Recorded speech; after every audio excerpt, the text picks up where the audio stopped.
पर तो कोई नहीं बैठ सकता,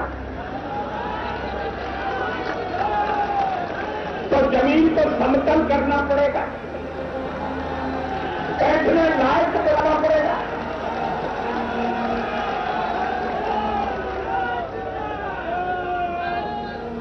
यज्ञ का आयोजन होगा तो कुछ निर्माण भी होगा, कम से कम खेती तो बनेगी। हम आज इतिहास के उन पन्नों को पलटेंगे जिसके जहर ने हिंदुस्तान की आवाम को हिंदू और मुसलमान में बांट दिया। एक ऐसी साजिश जिसने हिंदुस्तान की नींव हिलाकर रख दी। जी हाँ, आज हम बात करेंगे बाबरी मस्जिद की।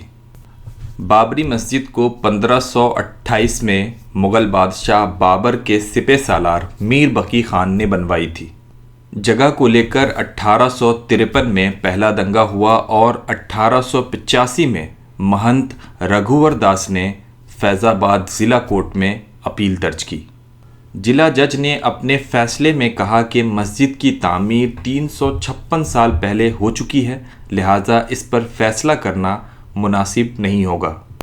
1949 यानी आज़ाद भारत में पहली बार 21-22 दिसंबर की रात को रामलला के प्रकट होने का दावा किया गया और 23 दिसंबर को फैज़ाबाद थाने में FIR दर्ज हो गई। लेकिन ज़फ़र याब जिलानी, जो कि सुन्नी वक्फ बोर्ड के वकील हैं, उनका कहना है कि मूर्ति को रात के अंधेरे में गुंबद के नीचे रख दिया गया था और इस तरह से बाबरी मस्जिद का मसला अदालतों के चक्कर काटना शुरू कर देता है। 1986 में विवादित ढांचे का ताला फैज़ाबाद ज़िला जज के हुक्म से खोला गया। उस वक्त राजीव गांधी हिंदुस्तान के प्रधानमंत्री थे।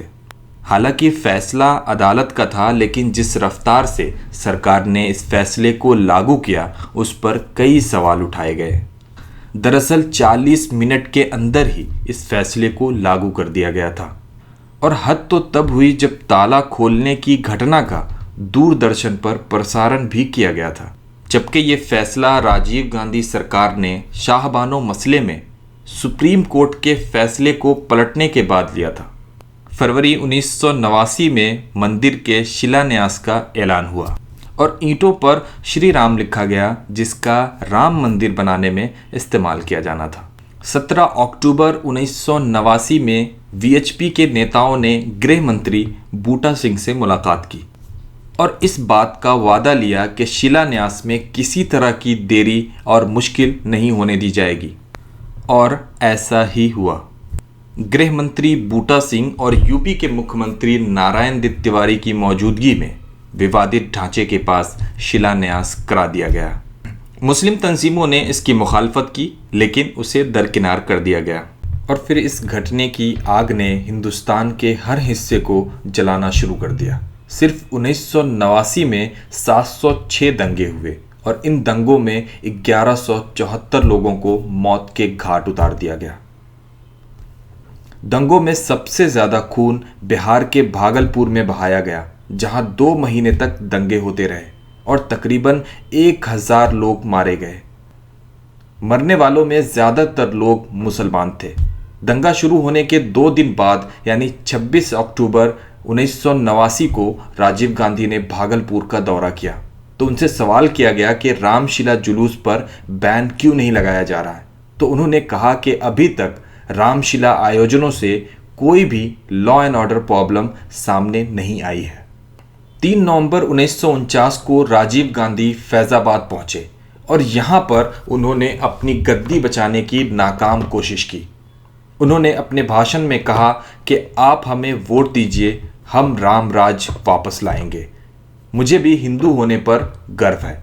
उनका भाषण लिखने वाले कांग्रेस के बड़े लीडर मणिशंकर अय्यर के मुताबिक भाषण की जगह और शब्द आखिरी वक्त पर बदले गए थे, लेकिन राजीव गांधी की सॉफ्ट हिंदुत्व की लाइन चली नहीं और कांग्रेस को 1989 का आम चुनाव हारना पड़ा और बीजेपी के सीटों का आंकड़ा 2 से बढ़कर 88 हो गया। विश्वनाथ प्रताप सिंह की सरकार बनी, जिसे बीजेपी बाहर से सपोर्ट कर रही थी। इससे पहले कि सरकार इस मसले का कोई हल निकालती, साधु संतों ने 30 अक्टूबर 1990 को मंदिर निर्माण का ऐलान कर दिया। तभी लाल कृष्ण आडवाणी ने 25 सितंबर 1990 से सोमनाथ से अयोध्या तक 1000 किलोमीटर की रथ यात्रा करने का भी ऐलान कर दिया। आडवाणी का रथ यात्रा अब बिहार के समस्तीपुर पहुंच चुका था, लेकिन 23 अक्टूबर की सुबह उनको गिरफ्तार कर लिया गया। 1991 में दोबारा चुनाव हुए और चुनाव प्रचार के दौरान ही राजीव गांधी की हत्या हो गई, लेकिन कांग्रेस को सत्ता वापस मिल गई और इस तरह नरसिम्हा राव हिंदुस्तान के प्रधानमंत्री बन गए। अगर दिल्ली में कांग्रेस की सरकार बनी तो राम मंदिर के मुद्दे पर सवार बीजेपी उत्तर प्रदेश में सरकार बनाने में कामयाब हो गई। जून 1991 में कल्याण सिंह यूपी के मुख्यमंत्री बने और अगले ही महीने वो बीजेपी के नेता मुरली मनोहर जोशी के साथ अयोध्या गए और वहां उन्होंने शपथ ली, रामलला हम आए हैं, मंदिर यहीं बनाएंगे। अयोध्या दौरे के 15 दिन बाद कल्याण सिंह ने एक अहम फैसला लिया। फैसला था विवादित ढांचा और उसके आसपास की कुल 2.77 एकड़ जमीन को अपने कब्जे में लेने का। हद तो तब हुई जब राम जन्मभूमि न्यास को 1 रुपए के लीज पर 2.77 एकड़ जमीन दे दी गई। जब मुसलमानों ने इसकी मुखालफत की तो इलाहाबाद हाई कोर्ट ने इस पर स्टे लगा दिया और पक्के निर्माण पर भी रोक लगा दी। यूपी सरकार की ये कोशिश थी कि अयोध्या और उसके पास ऐसे अफसर हो जो उनके हिसाब से काम करें, लेकिन जब 31 अक्टूबर को कार सेवक विवादित ढांचे पर चढ़ गए और भगवा झंडा लहराने लगे तो उन्हें रोकने टोकने वाला कोई नहीं था। तभी वीएचपी ने 9 जुलाई से कार्य सेवा शुरू करने का ऐलान कर दिया। 9 जुलाई को 50 से 60 हजार कार सेवक पहुंच गए और वहां पर कंक्रीट का एक चबूतरा बनाने का काम शुरू कर दिया गया था, जबकि ये इलाहाबाद फैसले का उल्लंघन था। 23 जुलाई 1992 को साधु संतों का एक ग्रुप नरसिम्हा राव से मिला। उसके बाद कार सेवा रोक दी गई और संतों ने इस मसले को हल करने के लिए 3 महीने का वक्त दिया। कोर्ट से बाहर इस मसले को हल करने के लिए एक बड़ी पहल की गई जब वीएचपी और बाबरी मस्जिद एक्शन कमेटी के बीच बातचीत शुरू हुई। वीएचपी की तरफ से कहा गया कि ढांचे में काले पत्थर के 14 स्तंभ लगे हुए हैं जिस पर हिंदू कलाकृतियां छपी हुई हैं। इसका साफ मतलब है कि 11वीं सदी के किसी हिंदू मंदिर का हिस्सा था। वहीं एक्शन कमेटी का कहना था कि बाबरी मस्जिद की तामीर के 50 सालों के अंदर 1575-76 में तुलसीदास ने रामचरित्र मानस की रचना की थी। अगर तुलसीदास के रामलला के जन्म स्थान को गिराकर मस्जिद बनाई गई थी तो उन्होंने उसका जिक्र क्यों नहीं किया। 30 अक्टूबर 1992 को अचानक वीएचपी के केंद्रीय मार्गदर्शक मंडल ने दिल्ली में धर्म संसद की बैठक बुलाकर एक तरफा समझौता वार्ता के नाकाम होने का ऐलान कर दिया और साथ ही साथ 6 दिसंबर से कार्य सेवा दोबारा शुरू करने का भी ऐलान कर दिया गया। 5 दिसंबर 1992 यानी बाबरी मस्जिद के गिराने से एक दिन पहले आडवाणी और वाजपेयी ने लखनऊ में एक बहुत बड़ी रैली की और जमीन समतल होने की बात यहीं कही गई थी। आखिरकार दिसंबर का वो काला दिन भी आ गया। उस वक्त अयोध्या में 2 लाख कार सेवक मौजूद थे। नेताओं के बहकावे में आई हुई इस भीड़ को कहाँ मालूम था कि वो हिंदुस्तान के चेहरे पर एक बदनुमा दाग लगाने जा रही है। दोपहर के 12 बज चुके थे और देखते ही देखते एक कम उम्र के कार सेवक ने गुंबद पर चढ़ना शुरू कर दिया और उसके बाद कार सेवकों का एक बड़ा झुंड उसे तोड़ना शुरू कर दिया और वहां पर तैनात पुलिस इस नज़ारे को देख रही थी। और पास के ही मंच पर वीएचपी के नेताओं के साथ बीजेपी नेता लाल कृष्ण आडवाणी, मुरली मनोहर जोशी, उमा भारती, प्रमोद महाजन मौजूद थे, जहां एक दूसरे को मिठाइयां खिलाने और गुलाल उड़ाने का दौर चल रहा था। सवाल तो ये उठता है कि हिंदुस्तान के प्रधानमंत्री नरसिम्हा राव कहाँ थे, जबकि पल पल की खबरें उनको पहुंचाई जा रही थी, पर उन्होंने कोई एक्शन लेना मुनासिब नहीं समझा और सियासत में कोई फैसला न लेना भी एक सियासी फैसला होता है। अधिकारियों का, कर्मचारियों का किसी रूप में कहीं कोई दोष नहीं, कोई कसूर नहीं, कोई कमी नहीं। सारी जिम्मेदारी मैं अपने ऊपर लेता हूं, उसकी बात करता हूं। किसी कोर्ट में केस चलना है तो मेरे खिलाफ चलाओ, किसी कमीशन ऑफ इंक्वायरी के अंदर कोई इंक्वायरी होनी है तो मेरे खिलाफ कराओ। एनआईसी की मीटिंग में मैंने स्पष्ट किया था कि गोली नहीं चलाऊंगा, गोली नहीं चलाऊंगा, गोली नहीं चलाऊंगा। 6 दिसंबर को लगभग 1 बजे जब केंद्र सरकार के गृह मंत्री श्री एस.सी. चौहान साहब का मेरे पास फोन गया और कहा कि हमारे पास ये सूचना है कि कार सेवक गुम्बद पर चढ़ गए, आपके पास क्या सूचना है?